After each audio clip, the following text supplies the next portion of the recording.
Okay, so I was just messing around with Richard's femoral pores, and I actually got one to start coming out, as you can see here. So I think that's it. Here you can see a little bit there, and that's from him. So let's see. He's not happy with me. He wants Charlie because he likes to try to attack her. You see? He's eyeing Charlie right now. Over here. They do stares off, and sometimes Charlie will actually head bob back. But anyway, I really want to get this other one because it was literally the same size. Chill out, guy. He's just very distracted right now. He just wants Charlie's attention. It's pretty sad. So basically, they secrete this stuff and it can kind of get clumped up. So that's why generally you can use tweezers to try to get it out, but you can kind of just pop it like a pimple as long as you're careful. So I have tweezers, but here, give me a second. So this other one right beside it, oh man, this one's definitely going to come out. Give me a second, dude. Here, what if I put his legs like this? Okay, there we are.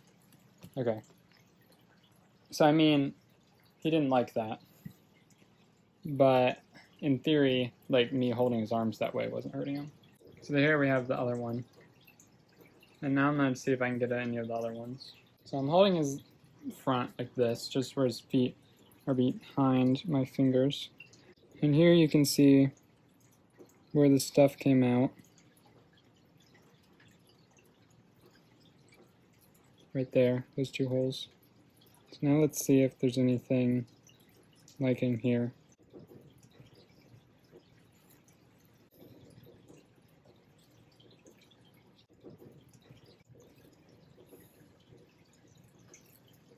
Let me see about the other side now, because there's these other ones.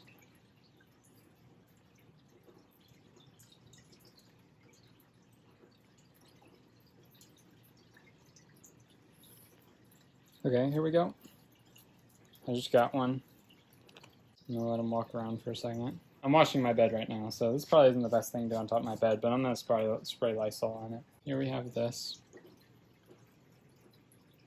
See that right there?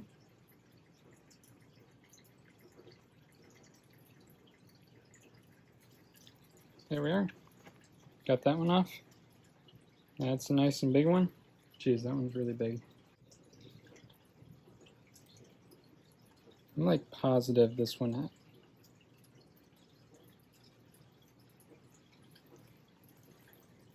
There we go.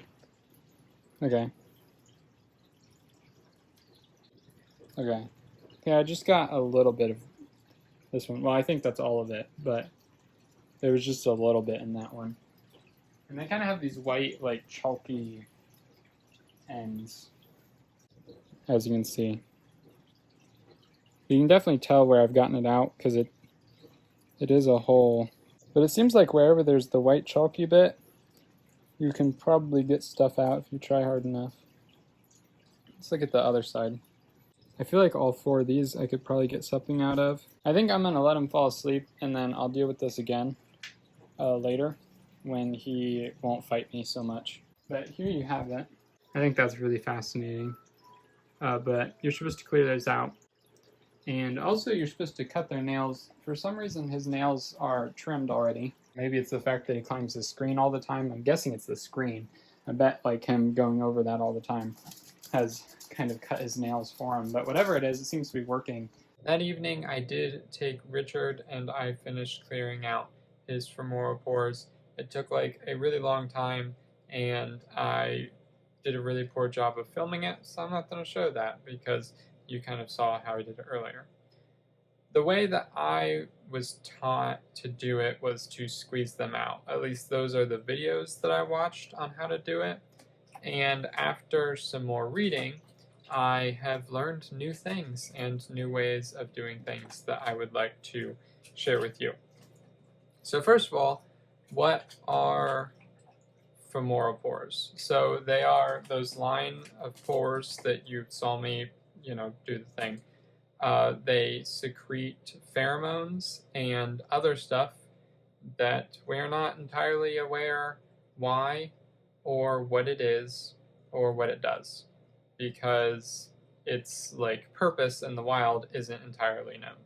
What is known is that it is much more prominent on males generally. So if you have a male, like I believe I do, then they're probably going to have femoral pores that will be very visible, they'll be darker, and they will fill up with stuff. Females also have femoral pores, but generally they are quite small. My female green iguana, which is definitely a female because she's laid eggs before, she has femoral pores as well, but it's just a faint line that you can see, and I believe if she were a male, then they would be similar to how Richard's is, where they get kind of filled.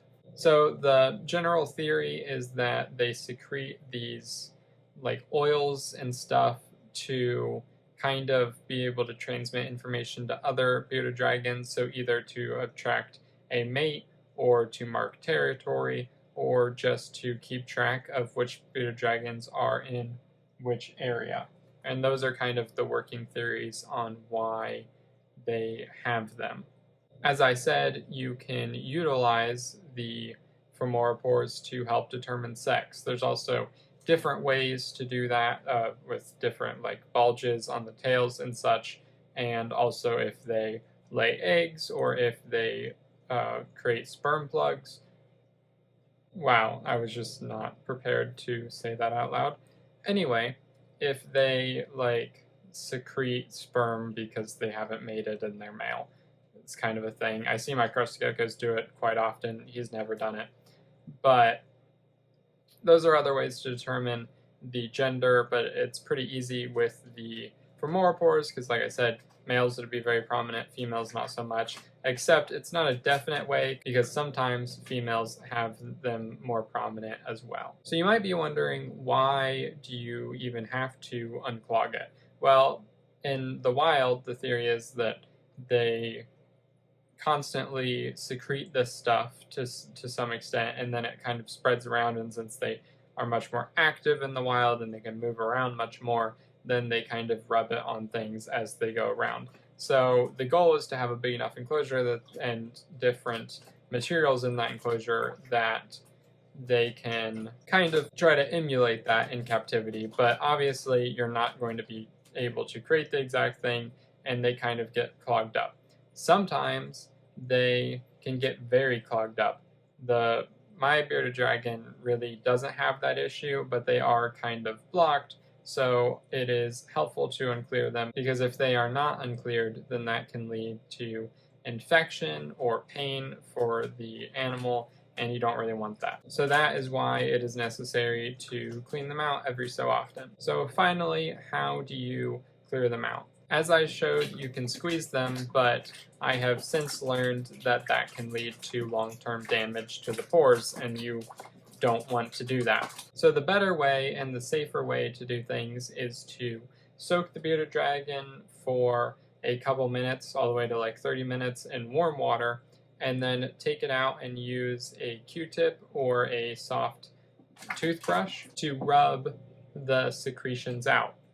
And that might be a little bit more difficult. It'll probably take a little bit longer, especially you can imagine holding him there. To do that would be pretty hard. And then if it really is very hard, then you can gently apply pressure to kind of help get them out, but you really don't want to squeeze them out because it can actually hurt the bearded dragon. Richard, however, seems fine, but in the future I will work more with trying to first soften the material in the pore by bathing them first. I hope you were able to find this video helpful and or enjoyable, and I hope you have a great rest of your day.